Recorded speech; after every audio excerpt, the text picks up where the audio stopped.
people start throwing out all these new tools, new systems. It might be an AI transformation in an organization to try to solve something. And what happens is you might say, hey, everyone, go take all this AI training. And what that might do is create pressure on individuals to actually take time away from other things that they're doing that they understand, that they have some clarity around, to go take this nebulous AI training. And it's like, well, either I don't want to do it and they might be perceived as a performance problem, or it's taking attention away from other things that they should be doing that are driving the business forward. And hello, my friends, and welcome on board. My name is Derek Fennell, and I'm your host on the Next Gen podcast. And you're right on time for takeoff. So take your seats, fasten your seatbelts, and sit back and enjoy the flight on the Next Gen podcast. Welcome on board. And ladies and gentlemen, welcome to the Next Gen Podcast 1, where wisdom meets technology, and we bring you conversations with leaders who are helping organizations navigate what's next with clarity, strategy, and purpose. I'm your host, Derek Fennell, and today's guest is someone who is doing the hard work of helping leaders move beyond the AI hype into real-world execution. Sorrell Williams is the founder and CEO of Aimline, an AI and analytics firm that helps organizations align artificial intelligence, data, and strategy to measurable business outcomes. Rather than leading with tools, Sorrell leads with clarity, helping companies answer the question most people skip: why are we using AI in the first place? And today, we'll explore Sorrell's journey, how Aimline works with organizations, what AI alignment really means, and how leaders can take their next step with confidence instead of confusion. So, Sorrell, welcome to the Next Gen Podcast. How are you, sir? Great, thanks. Glad to be here with you. Well, glad to have you, my friend.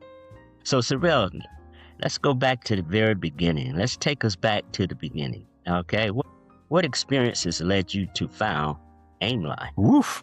That's a very long story. I'll try to keep it brief, but it all goes back to me as a kid and really realizing that I have a certain skill, proficiency, and desire to help people through listening, through conversations. And I had always had an interest in psychology back then. I not randomly, but I ended up pursuing a degree in engineering in part because of influence from my father. Did some IT work for several years and then went back towards psychology.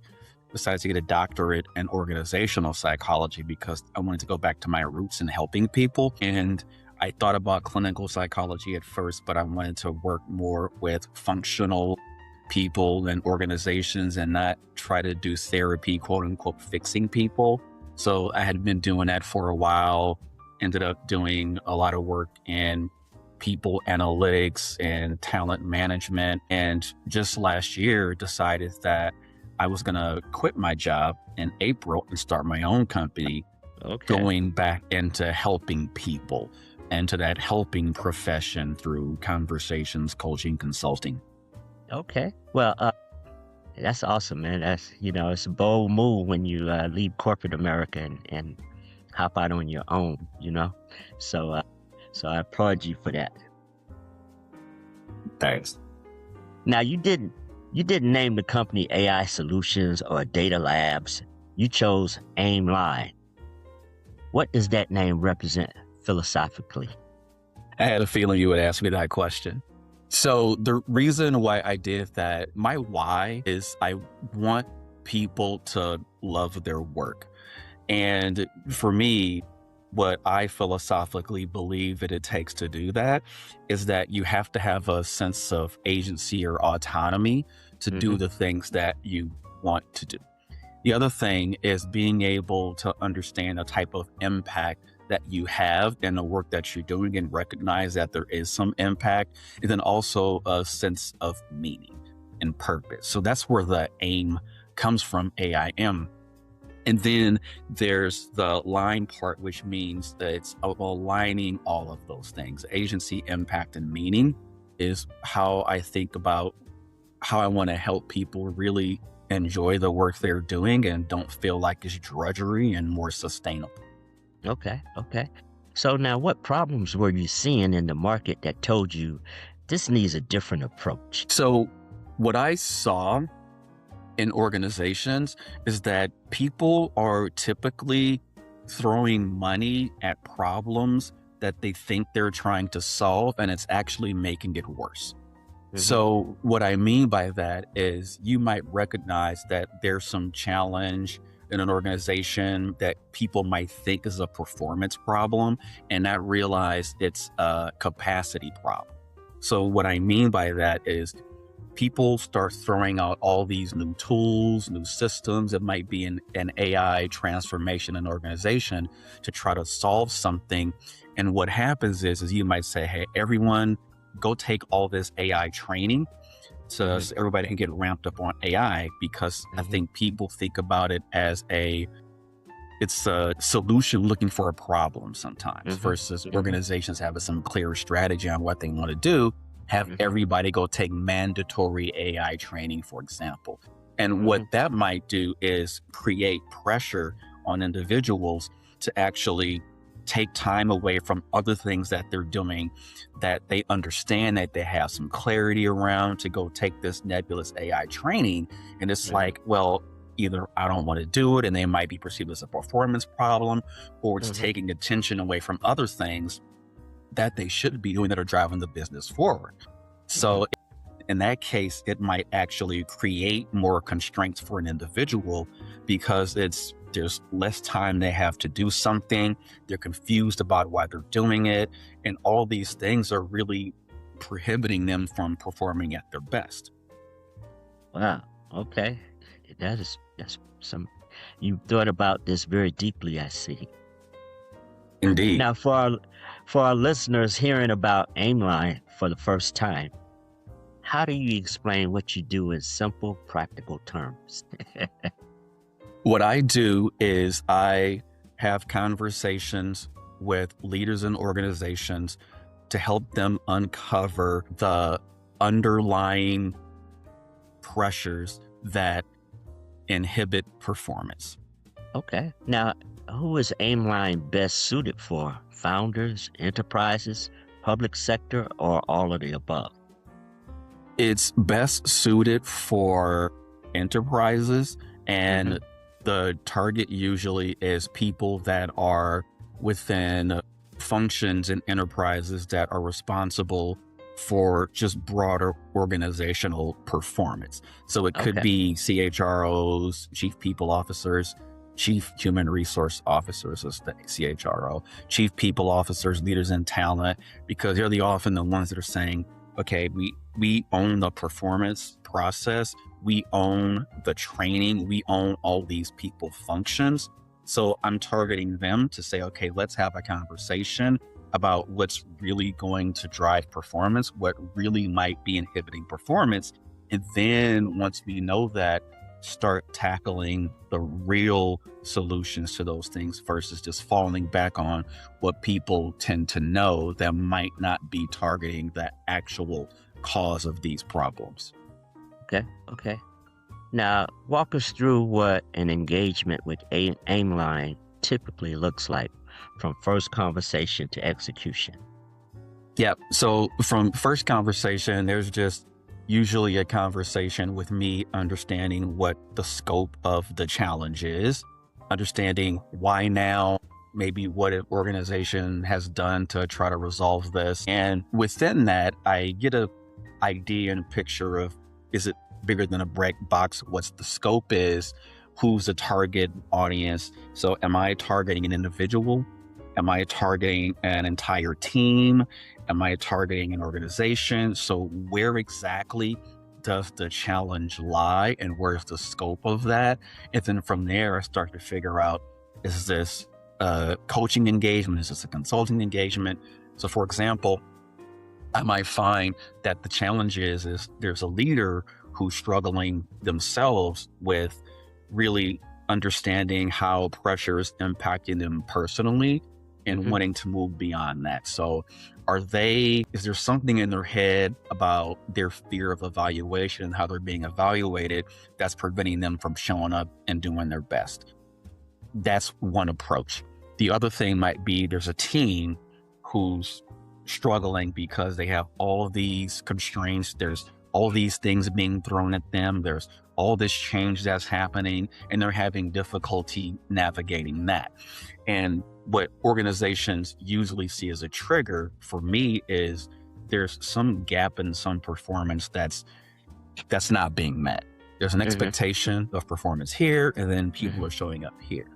And before acting on, throwing training at it, for example, it's, hold on, let's talk, let's understand what might be the underlying causes, diagnose that, and then figure out what type of intervention might be next. Am I working with the team to facilitate some conversations about, okay, well, this is how we all work together? Am I saying, let's say, for example, if there is an AI transformation happening, I would say, okay, well, let's uncover and resolve any existing pressure issues that might get compounded by adding an AI intervention. So is there already a lot of ambiguity in the organization? And then you might throw in train everyone on AI strategy with no clear alignment with why and what people are doing. It'll make it worse. So let's not do that. Let's get rid of the underlying issue, or provide some more clarity about who we're training, why, and have specific targets of who we're going to train, and just not doing global, all out, throw AI at the entire organization. So now, most leaders aren't failing at AI because of technology. They're failing because of clarity.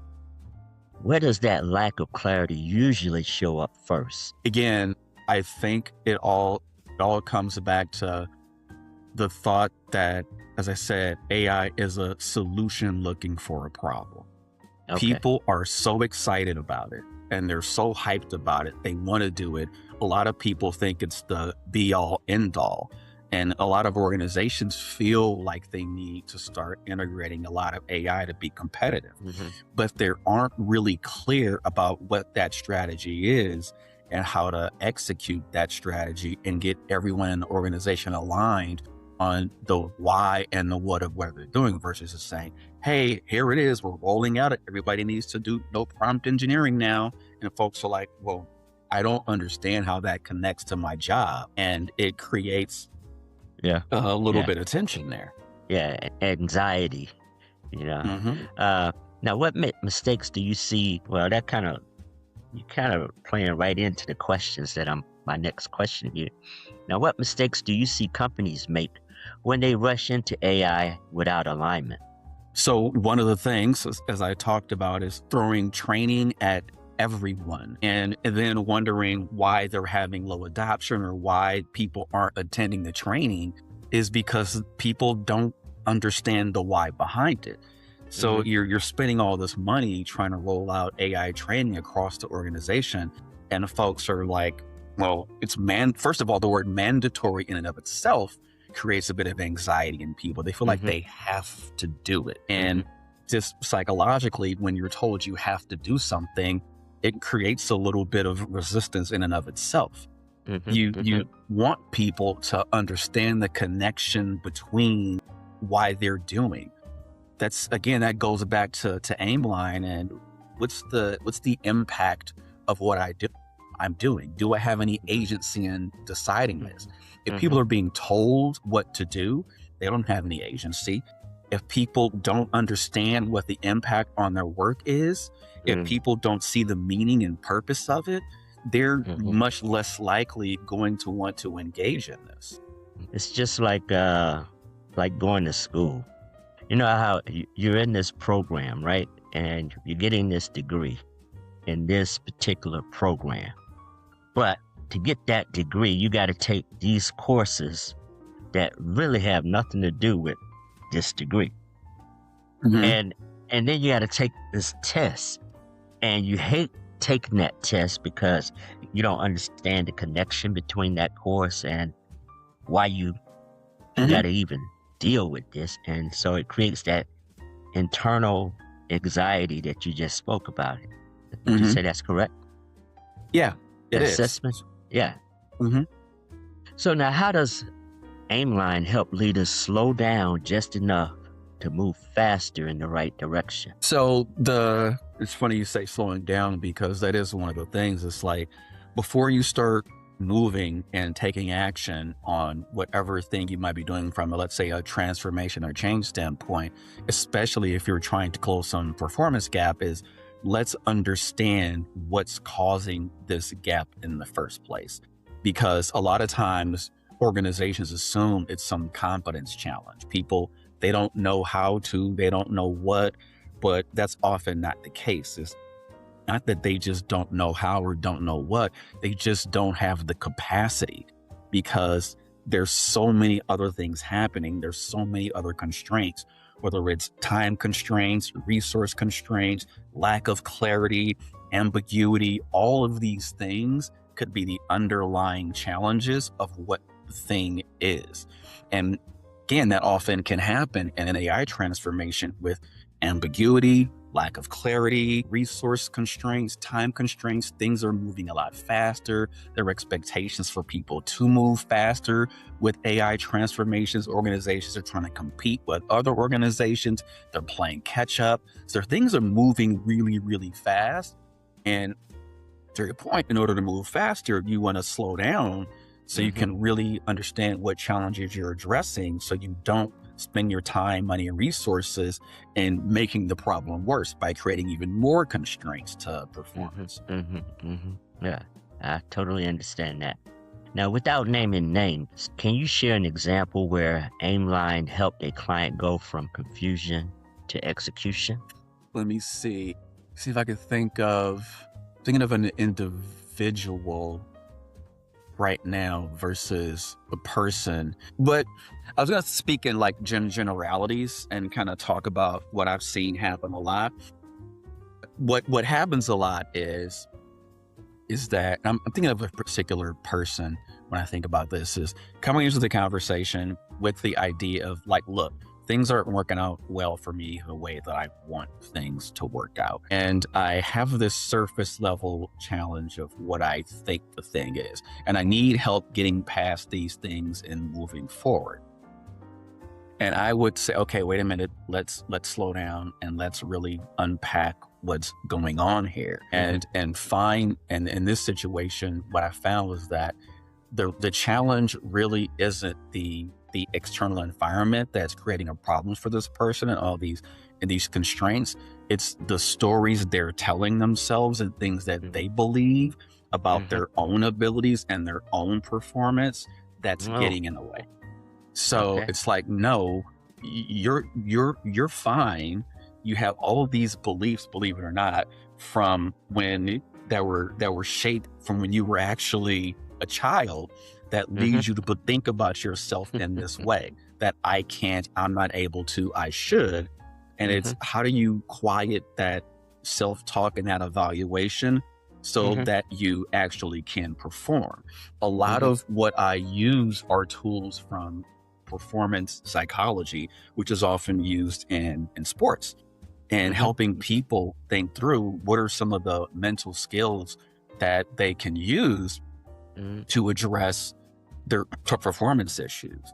So you might be creating a story about yourself, about how you feel somebody might be evaluating you, or you might be evaluated. That's not true.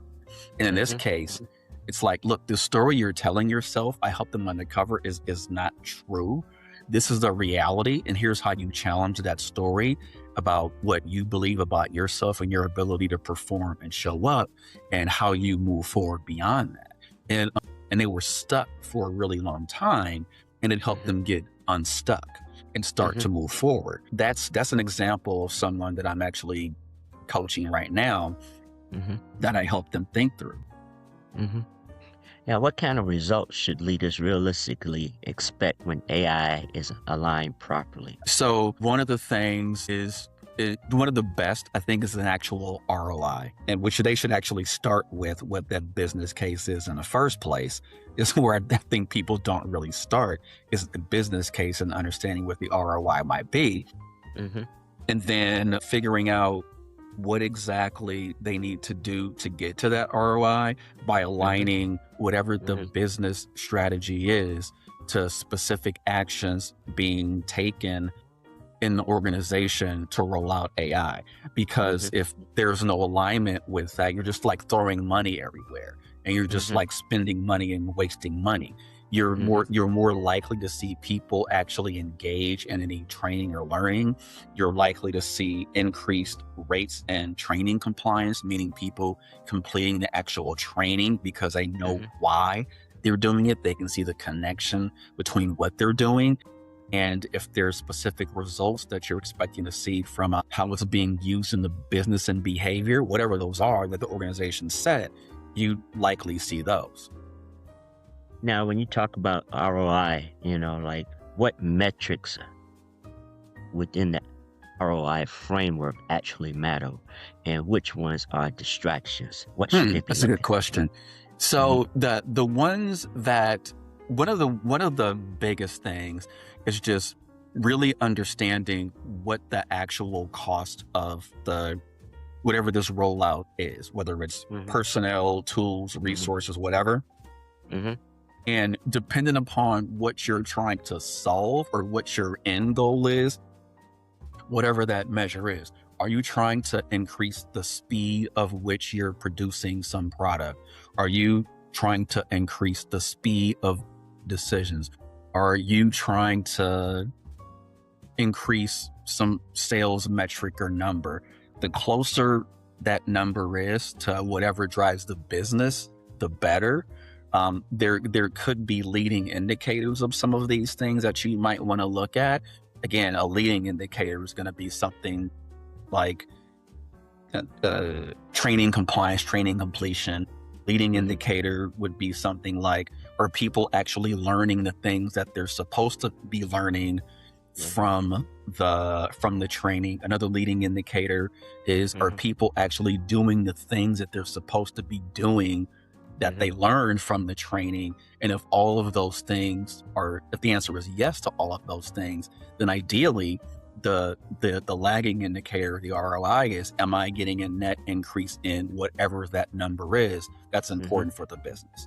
And was that increase worth the cost of all the tools, labor, resources that we put into this? Okay. Awesome. Now, Sorrell, if a leader is listening right now and thinking, this is exactly the problem we're facing, what's the best way for them to engage with Aimline? You can reach me on my website. I have a contact form, www.aimline.com. There's a contact us button, and you can reach me there, and we can have a conversation, and we can talk about how I might be able to help. Okay. And that's Aimline, folks. That's spelled AIMLIGN.com. Aimline.com. Now, what makes Aimline different from traditional consultants or AI vendors? I think from a traditional consulting company is that my focus is really on helping organizations create sustainable performance, and particularly under high stakes, high pressure conditions. And where, again, things are changing a lot, there's ambiguity, people don't know what's going on, there's lack of clarity, whatever those things are that create high stakes for people and organizations. I help uncover some of those things so that people aren't really focusing on doing the wrong thing and investing in the wrong thing to help close whatever gaps they're trying to close. Okay. Now, if someone only remembers one thing about Aimline, what should it be? Is think about me when you have a performance problem before you act on it. Remember that, folks. Think about him before you take action. Now, one of the reasons we built Creative Minds AI powered by Next Gen Podcast 1 and the Clarity Program is because leaders need clarity before technology. And how does that philosophy align with how Aimline works? Yeah, it aligns with the whole idea of before you start to move to try to solve an issue, get clarity on exactly what it is. I think about it as a iceberg, as a sort of a metaphor, is you're going to see all these symptoms of what's happening in the organization up top, and people are usually reacting to those. But what's not clear is what's below the surface. And what's below the surface is often what's causing those surface level issues to arise. So when you address what's below the surface, whatever those pressure points, constraints, etc. might be, then you tend to not see the problems at the top. But if you address the symptoms at the top, it's like someone going to a doctor with a bronchitis and they get cough syrup because they're coughing. You're addressing the symptom, not the underlying cause, and giving someone antibiotics. So it's just, how do you get clear on what the actual causes are?